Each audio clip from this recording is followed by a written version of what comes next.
Welcome back. It's now time for Midday Sports.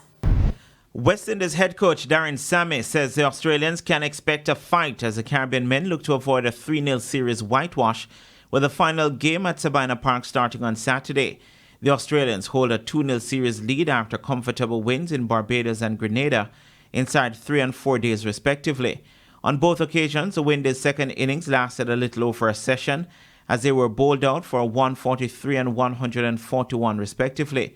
After landing on the island on Tuesday, Sammy noted that despite the series being lost, the team will put up a fight in the day-night encounter.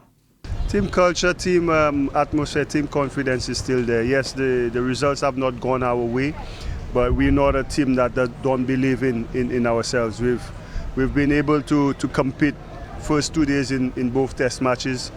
We've just not found a way to compete all 3 days. That's what top teams do. And Jamaica presents us with another opportunity to go out and compete and try to win a test match. President of the Jamaica Cricket Association, Dr. Donovan Bennett, says the upcoming day-night test at Sabina Park is a significant moment for Jamaica and must be used to prove that the island is capable of hosting major international games.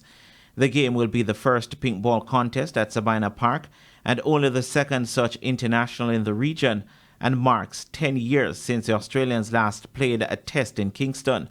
For Bennett, Jamaicans must show to Cricket West Indies that there is a need for more international games at Sabina Park. We need to put ourselves in a position where we can have a strong word and a strong argument to put forward to CII to say, well, hey, Jamaicans not only complain about not having enough cricket, but they also support cricket when cricket comes here.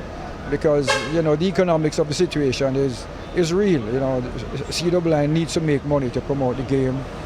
So if we can come out in large numbers, it will certainly strengthen my hand so that when we go down to CII to do our negotiations, I can be in a position where I can move Jamaica forward.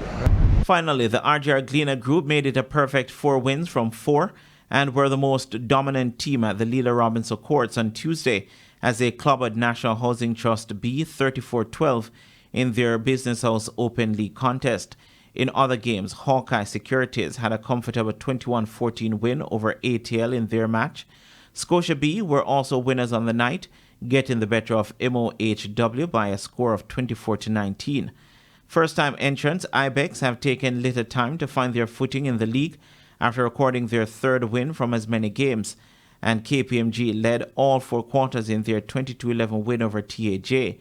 There were also wins for BOJ, who defeated Sagicor B 19-11 and Hartrust over UHWI. And that's it for your Midday Sports. I'm Renardo Brown. Thank you, Renardo. And that's the Midday News package. I'm Kerry-Ann Simpson. Join us at 7 for Primetime News. On behalf of the news, sports and production teams, good afternoon.